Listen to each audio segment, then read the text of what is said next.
Olá, tudo bem? E aí, vai enfrentar o concurso da DPU? E lá está cobrando, né? Lá no edital, a banca exigiu conhecimento da lei orgânica da DPU, a Lei Complementar 80 de 1994, com as alterações. Tenho que frisar, né, que a Lei Complementar 132 de 2009 fez profunda alteração na lei orgânica da DPU. Então, é claro que você, candidato concurseiro, né, tem que estar atento a todas as alterações, principalmente as alterações produzidas pela Lei Complementar 132 de 2009. Então, você tem que estudar a Lei 80, né, a Lei Complementar 80, com as devidas alterações. Detalhe importante, é claro que a organização da instituição tem base constitucional, né? Eu, Claudete Pessoa, te digo, tem que estudar com o apoio da legislação devidamente atualizada. A base constitucional, né, a principal base constitucional é o artigo 134, que teve alterações importantíssimas em seus parágrafos, até no seu caput. Sofreu alterações muito importantes pela Emenda Constitucional 80 de 2014, além de outras. Então, o que é importante? Estudar com a legislação devidamente atualizada. Você encontra essa legislação no meu site, claudetepessoa.com.br. Eu sou a professora há 20 anos, né? Sou professora concurseira em legislação orgânica, em legislação específica, e o grande problema para o aluno, para o concurseiro, para o candidato, é buscar a legislação devidamente atualizada. Lógico que você também encontra no site do Planalto, só que a professora concurseira aqui já te dá o material de graça e bem mastigadinho, né? A legislação, somente os artigos, os títulos cobrados no seu edital. A legislação não foi cobrada por inteiro, isso é bom, né? Olha só que notícia boa. Não foi cobrada por inteiro, apenas os títulos 1, 2 e 5. 1, 2 e 5. Aí o que eu fiz? Coloquei lá no meu site somente os títulos que interessam para o seu estudo. Porque concurseiro tem que estudar com foco no edital.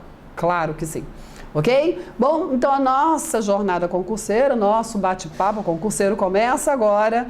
Vamos analisar todos os institutos cobrados no seu edital, constante desses títulos, ok? Não estou aqui para fazer leitura de artigo, não. Lógico, vamos ler a maioria em conjunto, mas o objetivo é analisar e entender os diversos institutos abordados na legislação orgânica, de forma que você entenda a matéria, não simplesmente fique na decoreba, porque entendendo, você gabarita qualquer tipo de questão. Em legislação orgânica, as bancas não chegam a aprofundar jurisprudência e doutrina, não é o perfil, mas as bancas exigem cada vez mais conhecimento do instituto regulamentado na legislação. Apresentam inclusive casos hipotéticos que você só vai conseguir resolver se entender o instituto normativo ali imposto, ok? Certo? E aí, para a gente começar o nosso bate-papo, você tem aí o apoio da legislação devidamente atualizada, vamos aí perceber e entender qual o perfil constitucional da DPU, né? Onde que ela se enquadra no Estado Democrático Brasileiro. Esse Estado Democrático constituído aí, né, pela união indissolúvel dos entes federativos, que tem aí 3 poderes. É isso? E aí, a Defensoria Pública da União se qualifica como um dos poderes? Nem pensar. Ela se qualifica constitucionalmente como uma das funções essenciais à Justiça. É a única? Claro que não. Uma das funções essenciais à Justiça. Ao lado do Ministério Público, que tem o papel de zelar pelo interesse da sociedade, não é isso? O principal papel. Pensa no Ministério Público, pensa, a sociedade se constituiu um Estado democrático brasileiro e traçou ali seus objetivos, seus princípios, e o Ministério Público vai atuar para zelar pelo interesse da coletividade, da sociedade. Também temos a advocacia pública, as estruturas, as instituições que vão defender os interesses dos entes de direito público, não é isso? A AGU, a Procuradoria do Estado, a Procuradoria dos Municípios, etc.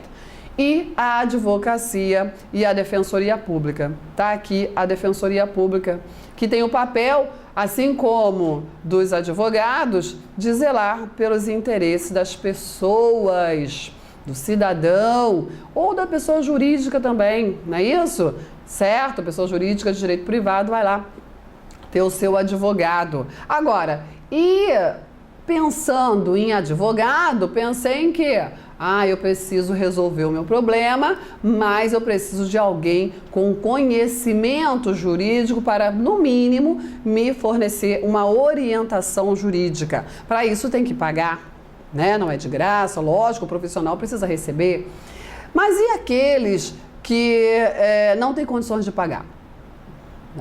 Vamos pensar no judiciário. O judiciário está lá estruturado para resolver os conflitos de interesse, não é isso? Olha, cidadão, resolve o teu problema sozinho, mas se você não conseguir, vem para cá que eu vou aplicar o direito e resolver essa briga, esse litígio. Aí sim, mas tem que pagar, tem custas, né? Tem emolumento, tem despesas processuais, além dos honorários advocatícios.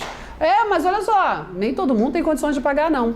Tem os chamados hipossuficiente, aquele que não tem condições de arcar com as despesas processuais e com os honorários advocatícios, sem prejuízo do seu próprio sustento, da sua família. E aí, como que ele não tem condições de pagar um advogado, não? E aí, o que eu faço? Tá aqui, ó, temos uma estrutura para atender a essas pessoas, ok? Que é a Defensoria Pública. Então, a Defensoria Pública, ela está integrada, né, como um perfil constitucional, como uma função essencial à justiça.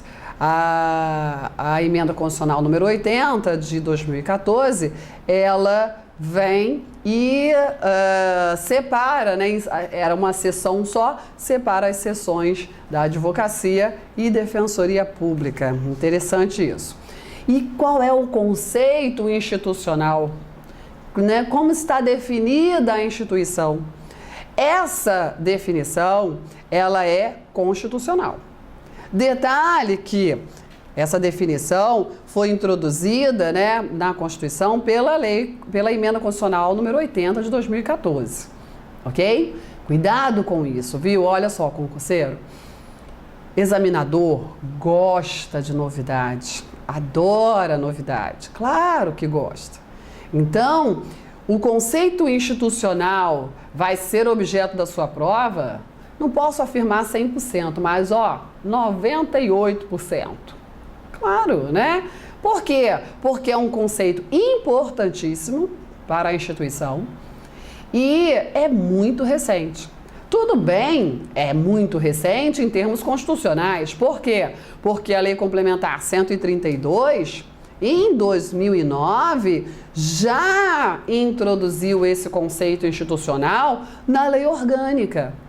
Então, a novidade constitucional já se fazia realidade desde 2009 na Lei Orgânica, ok?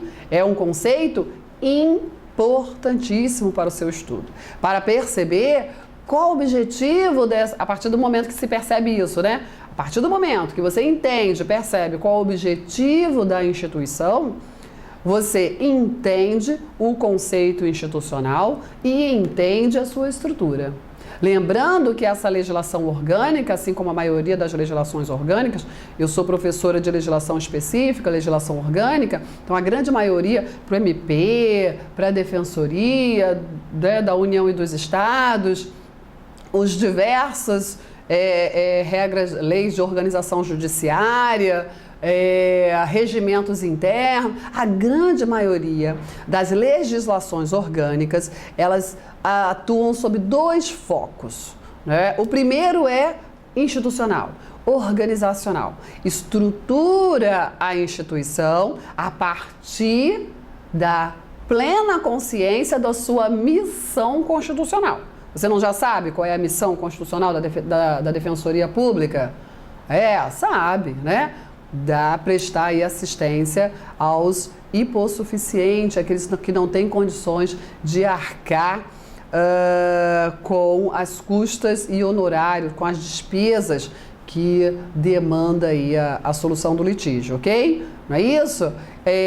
A partir do momento que se tem consciência da sua missão constitucional, tem que se organizar, tem que se estruturar. Então, a legislação orgânica ela vai tratar disso e também, muito cuidado, muito importante, ela vai cuidar da carreira dos membros da Defensoria, ok? Membros da DPU, não são servidores. Não confunda membro com servidor, com a carreira auxiliar, ok? Então, a lei orgânica também possui várias regras estatutárias, regras aplicáveis à carreira do membro da DPU, ok? Certo? Bom, então olha só o conceito. A Defensoria Pública é instituição permanente. Permanente. Com a introdução dessa característica, alguns doutrinadores afirmam que dá à Defensoria, assim como já ocorre com o MP, a característica de ser uma cláusula pétrea implícita. Quer dizer que não se pode mais, no Estado Democrático de Direito, acabar com a instituição, né? Sob pena de desfigurar o Estado Democrático brasileiro. A Defensoria Pública, ela recebe agora, né, é bem recente, ou seja, na Lei de Organização desde 2009, na Constituição a partir de 2014, a condição de instituição permanente. Isso é muito importante porque se reconhece o seu papel crucial, fundamental no Estado Democrático de Direito, a partir do princípio, né, da acessibilidade à justiça. Garantia fundamental constante do artigo 5º. Mas sim, ok? Bom, é uma instituição essencial à função jurisdicional do Estado, né? É ali que ela está introduzida no perfil constitucional, incumbindo-lhe como expressão e instrumento do regime democrático. Olha lá, não precisava, mas ele, legislador, reforçou. A partir do momento que a inclui como, né, que dá a ela uma condição de instituição permanente, por interpretação, chegamos a essa conclusão. A permanência, ela se pauta na certeza, né, de que a Defensoria Pública ela vai atuar como expressão e instrumento do regime democrático.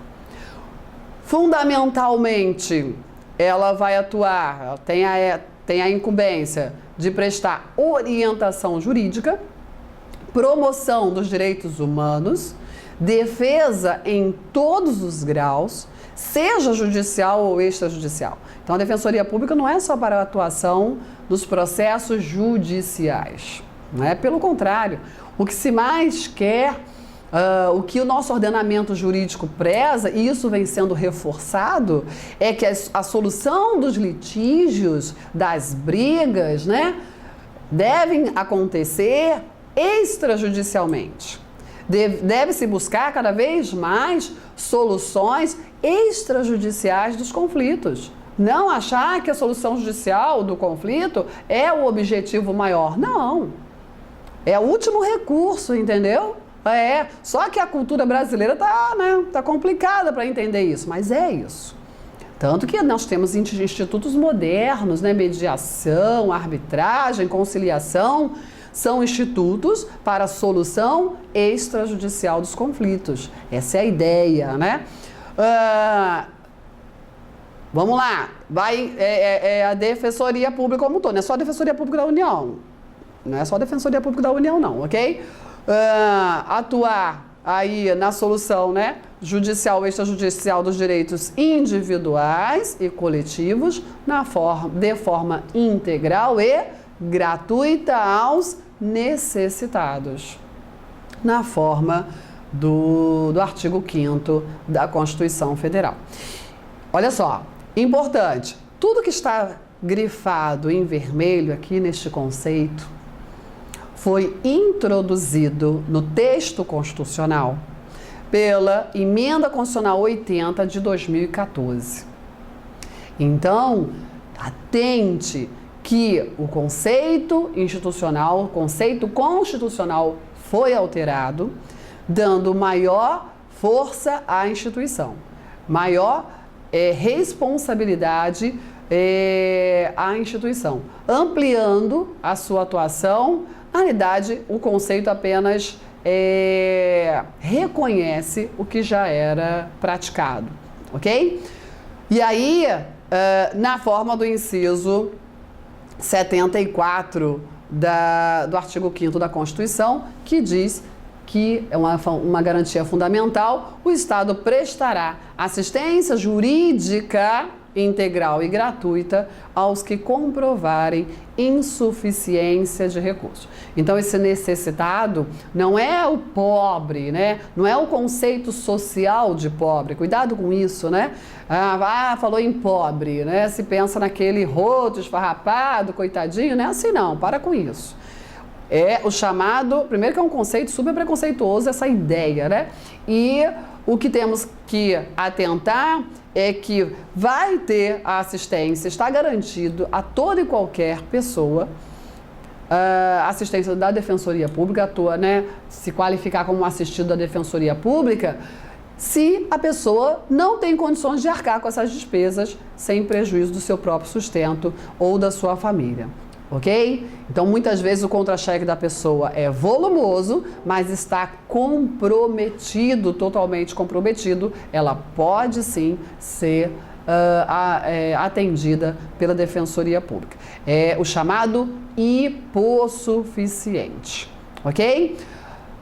Determina o parágrafo 1º da Constituição Federal que lei complementar organizará a DPU, né, a Defensoria Pública da União, e também do Distrito Federal e Territórios, e prescreverá normas gerais para sua organização nos estados.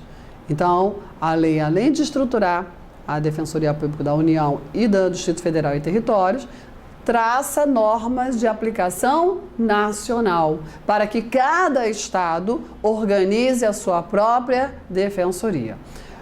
Em cargos de carreira providos aí na classe inicial, mediante concurso de provas e títulos. Concurso não é só de provas, ok? Concurso público de provas e títulos, assegurados aos seus integrantes. Olha que importante, assegurados aos seus integrantes a garantia da inamovibilidade e vedado o exercício da advocacia fora das atribuições institucionais. Cuidado, hein? Inamovibilidade. A inamovibilidade é uma garantia constitucional para alguns agentes públicos. O juiz é dotado de inamovibilidade, o membro do Ministério Público também, e também foi estendida a garantia da inamovibilidade, aplicada a garantia da inamovibilidade aos defensores públicos, a todos os defensores públicos, não só da União, ok? Não está atrelada a garantia da inamovibilidade à vitaliciedade. Cuidado! O juiz é ocupante de cargo vitalício, assim como o membro do MP. O promotor, o procurador de justiça, é isso? Ocupam cargos vitalícios, conquistam a vitaliciedade. Os defensores públicos não. Eles ocupam cargos efetivos. Uma vez ocupante de cargos efetivos, a garantia a ser conquistada não é da vitaliciedade, é sim da estabilidade. Ok? Isso é uma coisa. Estabilidade e vitaliciedade são garantias constitucionais que protegem o vínculo funcional. A inamovibilidade, ela garante, um dos efeitos, o principal efeito da inamovibilidade é garantir o quê? A fixação da lotação. Uma vez inamovível, a remoção, que é um instituto que provoca mudança de lotação, só vai, regra, né? Só vai ser aplicada àquele agente público se ele assim desejar. Salvo interesse público, aí salvo caráter punitivo da remoção. Ou seja, a remoção compulsória, que é comum para os servidores, para a grande maioria dos servidores, visto que não tem inamovibilidade, ok? A remoção compulsória para os defensores públicos passa a ter caráter de punição.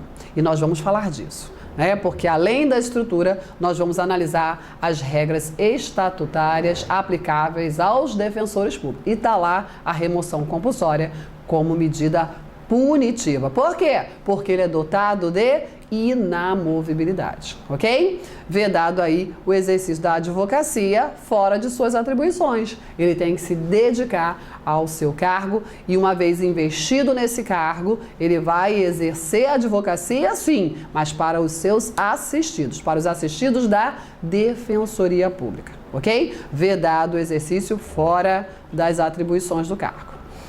Ainda no perfil constitucional, parágrafo 2º, foi uma introdução da emenda 45 de 2004, que trouxe aí, que produziu, né, aquela famosa reforma do judiciário. Essa é a emenda constitucional 45. Deu à Defensoria Pública estaduais, grifa isso, Defensoria Pública estaduais, autonomia funcional e administrativa e ainda deu iniciativa de sua proposta orçamentária dentro dos limites da LDO. Claro, todo mundo que goza de autonomia, né, financeira vai observar o limite da LDO. Não chegou a ser uma autonomia financeira, mas deu a ela iniciativa da proposta orçamentária. Você, Defensoria, verifique suas necessidades e elabore a sua proposta orçamentária, ok? Observado aí, é claro, os limites impostos pela Lei de Diretrizes Orçamentárias. E aí, isso foi em 2004, eu fiz questão de deixar a data da alteração, a data que a Defensoria Pública ela foi se transformando, né? Ela foi sofrendo alterações, foi conquistando espaço, foi conquistando aí uma melhoria significativa no seu perfil constitucional.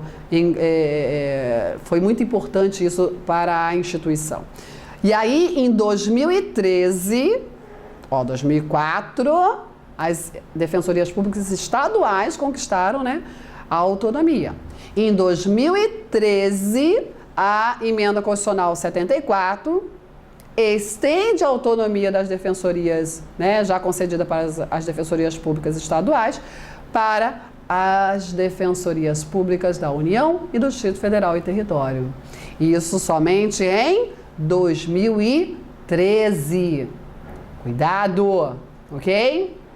2013, que a Defensoria Pública da União observa autonomia funcional e administrativa e iniciativa para elaborar sua proposta orçamentária. Muito importante, um acontecimento muito importante para a Defensoria Pública da União.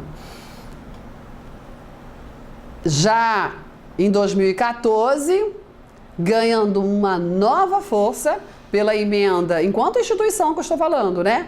Pela emenda constitucional 80, foi reconhecido, assim como se aplicam tais princípios para o Ministério Público, foi reconhecido que também a Defensoria Pública é regida por princípios institucionais, princípios importantíssimos. Princípio da unidade, da indivisibilidade e da independência funcional.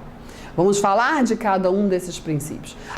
Essa primeira parte da aula, ela é introdutória. É a base constitucional, é a base legislativa que você precisa para entender as várias transformações e para entender a instituição. Porque entendendo a instituição, você vai conseguir gabaritar qualquer tipo de questão.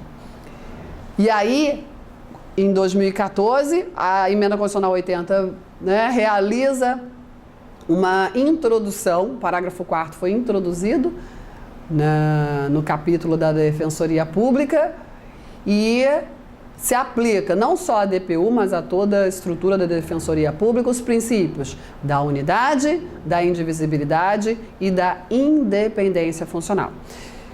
Presta bem atenção. Enquanto instituição, pensamos na autonomia. A instituição é dotada de autonomia. Os seus membros, no exercício das funções institucionais, são regidos pelos princípios. Entendeu? Então, os princípios institucionais são aplicados onde?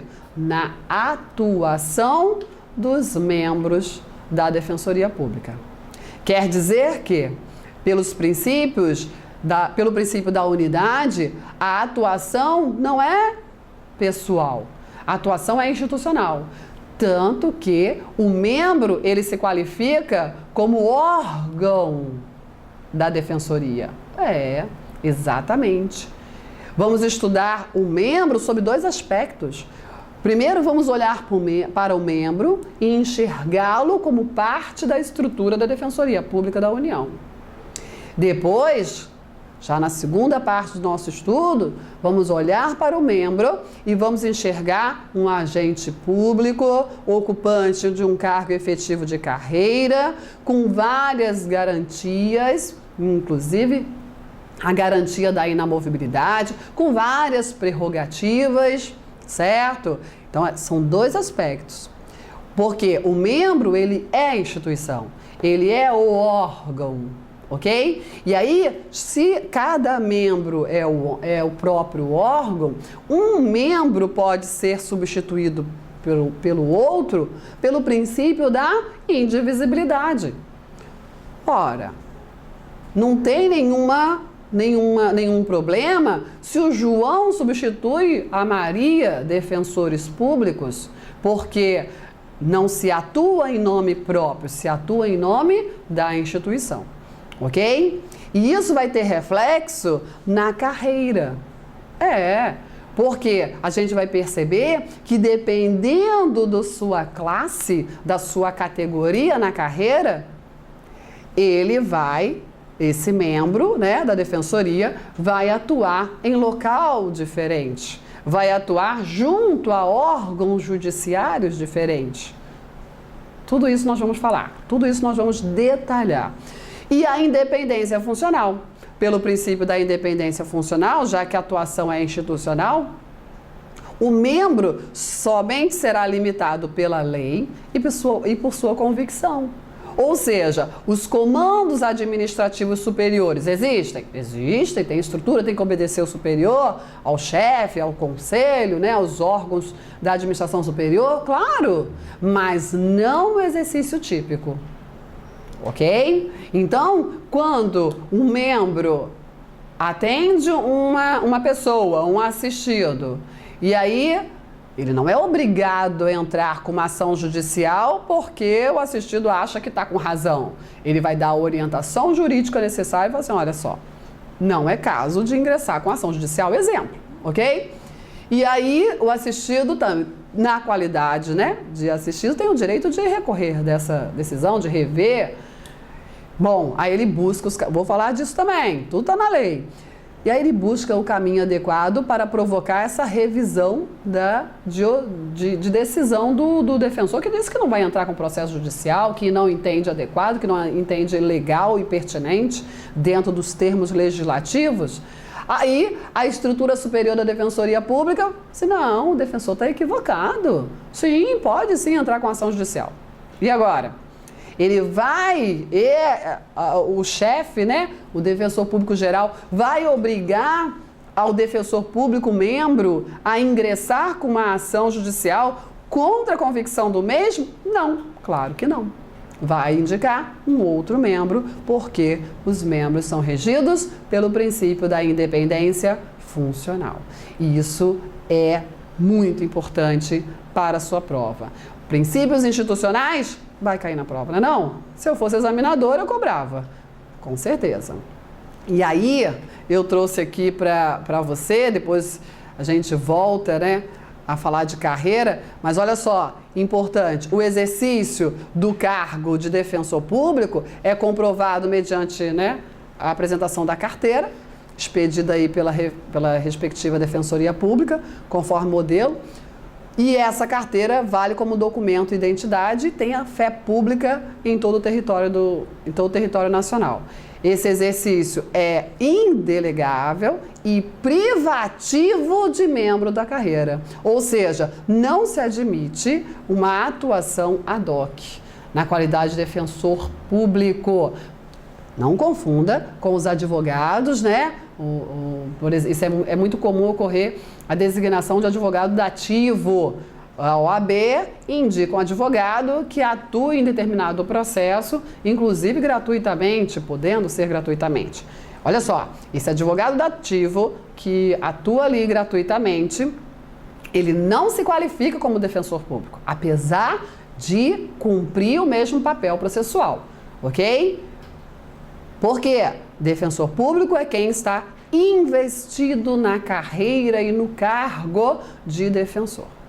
Ok? Então, quando o legislador diz é privativo de membro, o advogado que atua indicado ali, né? Às vezes isso acontece dependendo da estrutura do judiciário, da estrutura da Defensoria Pública do Estado, ele não se qualifica como defensor público. É um advogado que está atuando gratuitamente, mas não podemos qualificá-lo, chamá-lo defensor público. Ok? Tudo bem? Bom, o nosso estudo, ele está só começando.